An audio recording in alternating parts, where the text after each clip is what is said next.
በዚህ ውስጥ የምትሳደቡ ሰዎች ግን ካላችሁ ውልቀቁ። የሞጣና የብሪጅስቶን ሀሳብ ፖለቲካ የኮምፓስ አቅጣጫ መቀየር ያንበጫበጫችሁ አማራዎች ካላችሁ ራሳችሁ ውጡና ታገሉ። ቀጥይ እስኪ ብሪጅስቶን ራሱ ይታገላል። ትክክል። የምትሳደብ ሰው እኔን እየታገልኩልን አንተ እየበላህ አንተ እየዘረፍክ አንተ ጎፈንድም ትወስዳለህ፣ አንተ ሚዲያ ትከፍታለህ። እኔ እየዋጣሁልህ መረጃ አንተ ትወደዳለህ፣ እኔ እጠላለሁ። ብሪጅስቶን ትሳደዳለች።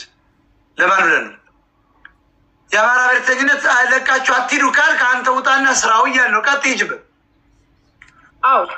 ለምን ያበሳጫል? ደግሞ የበዛው ትግሬ ነው። የአማራ ብሔርተኝነት ከበተን ነው ትግሬ ይበተናል። ታውቂያለሽ? የአማራ ብሔርተኝነት ከተበተነ ትግሬ ይበተናል፣ የኦሮሞ ዘረኞች ይበተናሉ። ለምን 70% የሀገሪቱ ቁጥር ነው አማራ። የአማራ ብሔርተኝነት አሁን ልንበትነው ነው። እኛ ስንበትነው ትግሬ ይበተናል። ለዚያ ነው በቃ ፖለቲካው ሽፍት አድርጓል። ሽፍት አደረግን እኮ እኛው። ስለዚህ ካልፈለግ ቤቱን ለቀሜር ማአት ሚሊዮን ኢትዮጵያ ይከተላል። አማራ መጣ አልመጣ ባናት ተዘገዘግ አልተዘገዘግ ለእኛ ሚዲያ ምንም አጠቅሙ። ብትፈልግ ቁጭ ብለህ አዳምጥ፣ ባትፈልግ እየቀዘንክ ገደል ግባ። አያገባም። ቀጥይ። እሱ ብቻ አይደለም ሞጣ። እርግጥ ነው የአማራ ብሔርተኛንን ብሎ የመጡት አስመሳይ በነገዳቸው የቲፒኤልኤፍ ሰዎች ናቸው። በነገዳቸው የኤርትራ ሰዎች ሆነው ፋኖ ብሎ የመጡት ሁሉ አሁን ይፈርሳሉ። አንድ እሱ ነው። ሁለተኛው ትልቁ ህዝብ ይገናኛል። የአማራና የኦሮሞ ህዝብ ተገናኘ ማለት ለእነኚህ አናሳዎች ለእነኚህ በቁጥራቸው ትንሽ የሆኑት የሉም። ምክንያቱም ሁለቱ ጊጋንት የሆነ ህዝብ ከተገናኘ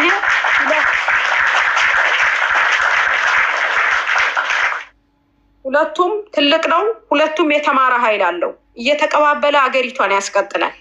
ገብተዋል። የተማረ ኃይል አለው። በዛ ላይ ደግሞ ፕሮግረሲቭ ነው።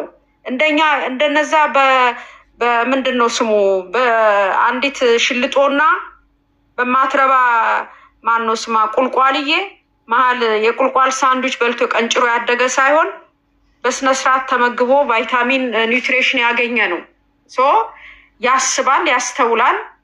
ብቻውን ከተውት እነኛ አውሬዎች ከኋላ ሆነው እሱን አስመስለው አማራ ሳይሆኑ አማራ መስለው ኦሮሞን የሚያዋርዱ፣ ኦሮሞ ሳይሆኑ ኦሮሞ መስለው አማራን የሚያዋርዱትን ወሽመጣቸው ይቆረጣል።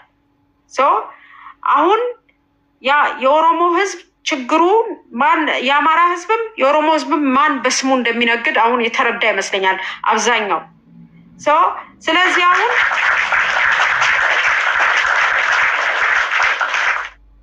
ስለዚህ አሁን እኛ ያለችን ሀገር አንድ ኢትዮጵያ ናት። እቺ ሀገር ከፈረሰች ሁላችንም ጭንቅላት ላይ ነው የምትፈርሰው። ሌሎቹ ሀገር ሰርተው ሊሄዱ ነው ሰሜንኛ ብሎ የመጡት። እንደውም እነሱ ከሱዳንና ከግብፅ ጋራ ጆይን ያደረጉ አካሎች ናቸው። ያንን ደግሞ አሁን በአሁኑ አባባል ፋኖ ተብዬው ቲፒኤልኤፍ ፋኖ ተብዬው ሻዕቢያ በአማራ ህዝብ ከወጡ አረሞች ጀርባ ታዝሎ መጥቶ አሁንም አደናግሮ የቀረውን አርዶ የቀረውን ዘርፎ ለመሄድ እየመጣ ስለሆነ ይህንን መረጃ ለኦሮሞ ህዝብ እየሰጠ ነው፣ እያቀበል ነው። ህዝቡ እንደ ህዝብ ሀገሪቱን አብሮን እንዲከላከልና እንዲጠብቅ እናደርጋለን። ሌሎችም ደቡብ ውስጥም ያለው ከዛም ውጭ ያላችሁ ትክክለኛ ኢትዮጵያኖች የአገሪቷ ላይ እየተሰራ ያለው ሴራ አሁን ካለፈው የባሰ የከፋ ነው። ስለዚህ አሁን ለምሳሌ እርዳታን እኔና ሞጣ እንደ ግለሰብ ወይም እንደ አንድ ቡድን እርዳታን አናበረታታም። ለምን ብትሉን በጣም ፕሮግረሲቭ የሆነ 70% ወጣት ብቻ ያለባት ሀገር ናት ኢትዮጵያ። ዳይናሚክ የሆነ ወጣት ነው ያለባት።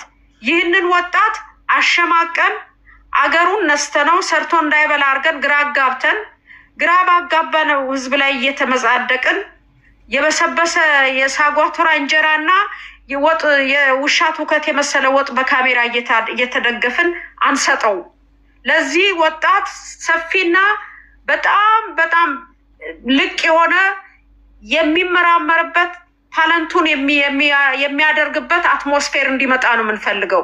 አገሩን እንዲወድ በአገሩ ላይ ተከብሮ ሰርቶ ቤተሰብ መስርቶ እንዲቀጥል ስደትን የሚያቆም ወይም ስራ ላይ እንዲሰማራ ነው እንጂ እኛ እንደነ አዶናይ እንደነ መቄዶንያ ህዝብን አስረን በሲስተም በሽተኛ አርገን ህዝብን ወጣቱን አስረነው በሽተኛ አርገነው አትንቀሳቀስም ብለነው በቢሮክራሲ አንጎል አርገነው ያንን አንጎል የሆነ ወጣት እየሄድን እኛ ከራባታ አስረን በዛ ህዝብ ላይ በዛ ደሃ ህዝብ ላይ እኛው በሲስተም ያደየነው ህዝብ ላይ እኛ አልኮል ካፋችን እየገማ ለዛ ለተራበ ህዝብ ወጥ እየቀዳን አንሰጠው። ይሄን እንቃወማለን።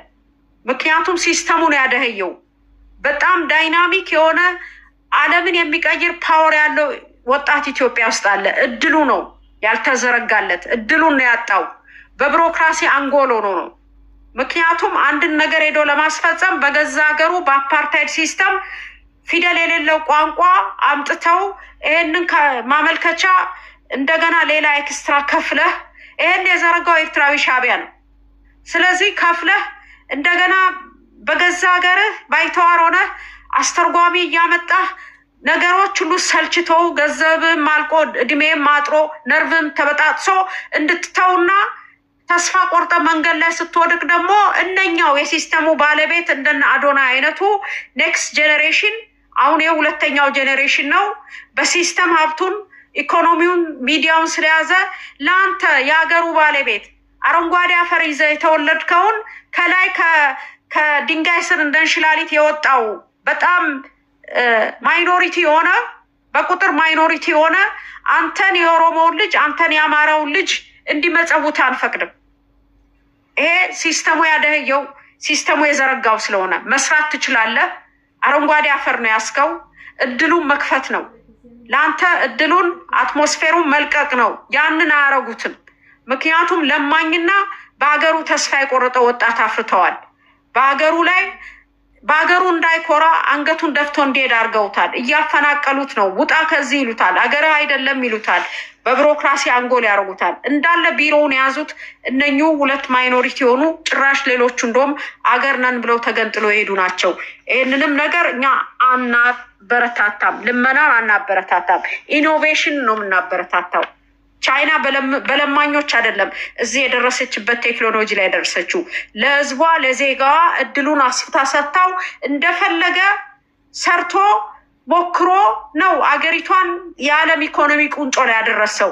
ቻይና አሰልፎ የበሰበሰ ወጥ እየቀዳ አይደለም ለወጣቱ። ሲንጋፖር ወጣቱን ፓራላይዝድ አድርጋ የበሰበሰ ወጥ እየቀዳች አይደለም ሲንጋፖር የተባለችው። በተለያየ ሴክተር የተለያየ እድል በሚሊዮን የሚቆጠር አሁን እዚህ ሚዲያ ላይ መግለጽ የማንችለው እድል አለ። የስራ እድል አለ። መፍጠር የሚችል ወጣት አለ። 70% ወጣት ነው ያላት ኢትዮጵያ። ይህንን ወጣት ወደ ቴክኖሎጂው እንደማስገባት ወደ ኢኖቬሽኑ እንደማስገባት እነሱ ራሳቸው ለማኝ ሆነው አሳይለም ሲከሩ ነው። በየአውሮፓ አሜሪካ ካናዳ አሳይለም ሆም አሳይለም ጌቶ ውስጥ ተደራራቢ አልጋ ላይ የሚተኙ ወረቀት ስለተሳካላቸው ሄደው ትንሽዬ እንግሊዝኛ ቋንቋ ጨምር እያደረጉ የተማሩ መስለው ያ በሲስተም ያደዩትን ህዝብ ተስፋ ያስቆረጡትን ህዝብ ወጥ እየቀዱ እንዲያላግጡበት አንፈቅድም። ሰው መስራት አለበት። በህግ በመጽሐፍ ቅዱስ የምግበሉት በቁርአን የሰው ልጅ መስራት አለበት ነው የሚለው። ቁጭ ካለ ጭንቅላቱ የሰይጣን ቢሮ ነው። ቁጭ ካለ ይበሳጫል፣ እድሜውን ያሳጥራል፣ ወደ አልኮል ወደማይገቡ ጉዳዮች ይገባል። ከሰራ ግን ቤተሰቡን ያህል ቤተሰብ ሲያፈራ ልጆቹ ሲያድጉ ሲያይ ተስፋው ይለመልማል። ቤተሰብ ሲኖረው እንደ ማንኛውም ልጅ ሚስት ሲኖረው ለነሱም ሲል ተስፋውም እየለመልመ ወደ ስራው እየሄደ አገሪቷንም በዛው ያሳድጋል። እሱም መንፈሱ የተረጋጋ አስተዋይ ወጣት ሆኖ አብረን እንቀጥላለን ማለት ነው። ስለዚህ እባካችሁን ልመናን አታበረታቱ። ኤንጂኦ ኢንፋክት በተፈጥሮ ኤንጂኦ ብሎ የፈጠሩት ቀኝ ገዢዎች ናቸው። የአፍሪካን ወጣት ስኳር ያታክል እያስላሱ እነሱ በቢሊየን ነው ከአፍሪካ ማዕድኑን እያወጡ እኛን ሶስተኛ ዓለም እያሉ በገዛ ገንዘባችን አውሮፓ አሜሪካ አምጥተው የእኛን ቸኮሌት የእኛን ቡና ከጀርባው የእኛን የህፃናት ፎቶ አድርገው ባለቤቶቹን እነሱ ግን ከዚህ ከተሸጠው የተወሰነውን ፐርሰንት ለነኚህ የተራቡ ጥቁሮች ዶኔት እናረጋለን እያሉ ነው የሚቀልዱብን። ይሄ ቀኝ ገዢ ሲስተም ነው በጥቁሮች በናዚዎች በጥቁር ናዚዎች በጥቁር ፋሽስቶች ኢትዮጵያ ውስጥ እየተተከበረ ያለው እየተፈጸመብን ያለው። ይህንን እንድታስተውሉ እንፈልጋለን። ምክንያቱም የራበው ሰው እርግጥ ነው ምንም ማድረግ አይቻልም፣ ሆድ ቀጠሮ ስለማይሰጥ ይህንንም ረሃብ እንዲመጣ ያደረጉት አውሮፓ ጤፉን እየሸጡት ኢትዮጵያ ውስጥ የሰጋቱራ እንጀራ የሚያቀርቡት ጤፉን የሚሸጡት ራሳቸው ናቸው።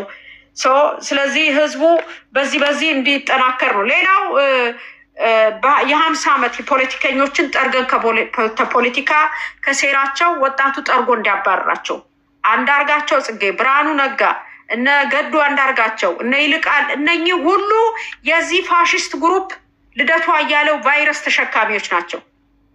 50 ዓመት ሙሉ ከዚህ ሲስተም ጋር ንክኪ ያለው ከተቻለ ከተያዘ ወደ ፍርድ ማቅረብ ማስወገድና ወጣቱ የራሱን እድል በራሱ እንዲወስድ ኢትዮጵያ ሀገሩ ናት። በጣም ህዝባዊ የሆነ ሲስተም ቀርጾ በእውቀቱ ተለክቶ ስልጣን እየያዘ እየተቀባበለ ሁለቱ ትልልቁ ብሔር ትንንሹም ቢሆን መብቱ ተጠብቆለት አብረን እንጓዝ ነው። ይሄን ነው እኛ የምንሰራው። ከዚህ በፊትም ፍትህ ወሳኝ ነው። ያለ ፍትህማ ሰላም የለም። ፍትህ ከተዳፈነ የተዳፈነ እሳት ነው፣ ይፈነዳል። ፍትህን አዳፍነህ በላዩ ላይ ሽቶ ብትነሰንስበት ይፈነዳል፣ መፈንዳቱ አይቀርም። የተዳፈነ እሳት ነው። ፍትህ ካለ ግን ሁሉም የተበደለው ከተካሰ በዳዩ የሚገባውን ቅጣት ካገኘ ነው አዲስ መንገድ ምንጀምረው ባይነን። ስለዚህ እኛ 7 ዓመት ሙሉ ለአማራው ህዝብ ብቻ መረጃ ሰጥተናል። አማራ መፈናቀሉ መታረዱን የሚመጣበትን መከራ ስቃዩን የሚያስተናግደውን ነግረነዋል። ሊሰማ ፈቃደኛ አይደለም። እንደውም ጭራሽ የታሪካዊ ጠላቶቻችንን ግብጾችን አዝሎ ወደ አዲስ አበባ አምጥቶ ሌላ እልቂት ሊያመጡ አሁን ህዝባዊ አመጽ የህዝብ አመጽን እነ ልደቱ አያሌው እያከናወኑ ነው። ኢትዮጵያ ውስጥ ያሉ የተለያዩ ድርጅቶች ጋር እየሰራን ነው። 10 ነጥቦች ቀርጸናል እያለኝ ነጥቦችን ጽፈናል እያለ ነው። ልደቱ አያሌው በመሰረቱ ሊበራል ዲሞክራት እያለ 27-30 ዓመት የኢትዮጵያን ህዝብም የአማራን ህዝብ ሲያደናግር የነበረ የፖለቲካ ደላላ ወይም የፖለቲካ ጋለሞታ ነው። ይህ ግለሰብ እኔ ኢትዮጵያዊ ነኝ፣ ሰላማዊ ትግል ነው ማረገው እያለ በጎን በኩል ደግሞ የህዝብ አመፅን እየቀሰቀሰ ነው። ሰላማዊ ትግል እንደማይሆን ያውቀዋል። ምክንያቱም አፍሪካ ውስጥ በሰላም የተሸጋገረ መንግስት የለም ኤክሰፕት ሳውዝ አፍሪካ እና ምናልባት አሁንም ተበላሽቷል እነሱ ጋር ጋናዎች ናቸው። ጋናም አንድ ነው፣ ጉድላክ ነው በፍቃዱ። ያውም እሱ ግማሽ አይርላንዳዊ ስለሆነ ነው በፍቃዱ መንግስቱን የለቀቀላቸው ለጋናዎች፣ ግማሽ እንግሊዛዊ ስለሆነ ነው። በቀረ አፍሪካ ውስጥ ምንም አይነት ያለ መሳሪያ ያለ ብረት የተሸጋገረ መንግስት የለም። እሱ ራሱ ኢትዮጵያ ውስጥ ቁጭ ብሎ ኃላፊነቱ ወስዶ ሰላማዊ ትግል የሚለውን ማድረግ ስላልቻለ ፈርጥጦ ሄዶ አሜሪካን መሽጎ ኢትዮጵያ ውስጥ ያሉትን ኃይሎች እያንቀሳቀሰ እስተና አዶናይ ድረስ የህዝብ አመፅ አስነስቶ የአማራው የኦሮሞ ወጣት አፈር ከበላ በኋላ እሱ በከረባቱ ታንቆ ሄዶ የቀረውን 50 ዓመት የቀረውን ለማረድ እና ለማሳረድ ነው የሚመጣው። ይሄ ሰውዬ ኢንፋክት በህዝብ ሀብት የከበረ ነው። አንድ ቀን ስራ ሰርቶ አቅም። በአንጻሩም ያ እንትናም እንደዚሁ የዚህ አይነት ኃይሎችን ሰብስቦ አሁን እንደውም ጃንዋሪ ግማሽ ላይ ተመልሶ ይመጣሉ ህዝባዊ አመፅ ለመቀስቀስ። ናምን ዘለቀ ኤርትራዊ ሻዕቢያና ያው በእናቱም በአባቱ ኦሮሞ ነው ይባላል። እሱም እንደዚሁ የኢትዮጵያ ማህበር መስርቶ አሁን ኖቬምበር 1 ላይ ነው ድርጅቱን የመሰረተው። ተሰብስበው የመጀመሪያ ውሳኔያቸው ውይይታቸው ኢትዮጵያ ውስጥ ህዝባዊ አመፅ አስነስቶ የአብይ አህመድን ወይ ገለው ወይም አስወጥተው ከሀገር እነሱ የሚፈልጉት ደግሞ የነናምን ዘለቀ ከአብይ ጋር ያላቸው ችግር ከኤርትራ ጋር ያለንን ፍቅር አናጋኸው ነው ዋናው አብይ ላይ የተነሱበት። ሌላው ደግሞ አብይ ሲመጣ በጣም ብዙ ገንዘብ ሰጥቷቸው ነበር።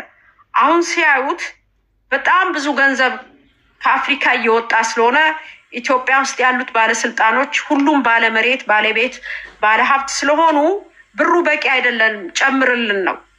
አብይ ደግሞ ክስ አላቸው፣ ዞር በሉ አልሰጣችሁም ስላለ ነው ከኤርትራው መሪ ጋር አብረው ኢትዮጵያ ውስጥ የህዝብ አመፅ አስነስተው የሁለት ነው እነሱ የሚሉት በዲሞክራሲ የሽግግር ሂደትም ነው የሚሉት። ላይ ግን ምን ይላል ራሱ ናምን ዘለቀ የሚለው ከላይ ህዝባዊ አመጽ ህዝባዊ እምቢተኝነት ይልና ከታች ወርዶ ደግሞ የዲሞክራሲያዊ የሽግግር ሂደት ይላል። ሁለቱንም የሚጠቀሙት ልደቱም ይሄኛውም። ምክንያቱም እዛ ውስጥ ያሉ አንዳንድ ጸዳ ያሉ ኢትዮጵያን ሊኖሩ ይችላሉ። ምክንያቱም አብይ ከሄደ በኋላ ምን አዘጋጅታቸዋል የሚል ጥያቄ ስለሚነሳባቸው የውጭ የሚረዷቸውም ይህንን አድቫይስ ይሰጧቸዋል። እንዴት ብትሉ አገር እኮ ነው ኢትዮጵያ እኮ ትልቅ አገር ናት። እችን ሀገር እንዴት ነው ያልተዘጋጃችሁትን? በምን አይነት መንገድ ነው የምትመሩት? አብይ ከሄደ በኋላ ምን አለ እንዳይባሉ የሽግግር መንግስት ሰነድ አዘጋጅተናል ነው የሚሉት። ይሄ ለበዓሉ ድምቀት ነው። ኢንፋክት የተለመደውን ነው የሚያስኬዱት። የተለመደው ምንድን ነው? ወጣቱን እያሳደዱ መብላት፣ ብልቱ ላይ ውሃ ማንጠልጠል፣ በየእስር ቤቱ መግደል፣ መድፈር፣ በግሩፕ እየሄዱ በህይወት ያለውን እዛ አስሮ ማሰቃየት፣ የፈረጠጠው እንደፈረጠጠ እዛው የወደቀበት የትም እንደማይረባ ዕቃ ይወድቃል። እነሱ ግን በከረባታቸው ታንቆ ይቀጥላሉ። እነኚህ ሰዎች 50 ዓመት ተሞክረው የከሸፉ የፖለቲካ ጋለሞታዎች ስለሆኑ የኢትዮጵያ ወጣት ይህንን አሳልፈ ሰተ በገዛ ሀገር ላይ ባይተዋር ሆነ ተሳደ እስር ቤት ውስጥ መበስበስ የለብም። ምክንያቱም ተፈትነው የወደቁ ውዳቂዎች ስለሆኑ አሁንም ኤርትራን ቢገቡ ኤርትራ ናት የዚህ ሁሉ ሜስ ባለቤት የኤርትራው መሪ ነው። ኤርትራ ውስጥ ነው እሳቱ የሚነደው። እያየን አይናቸው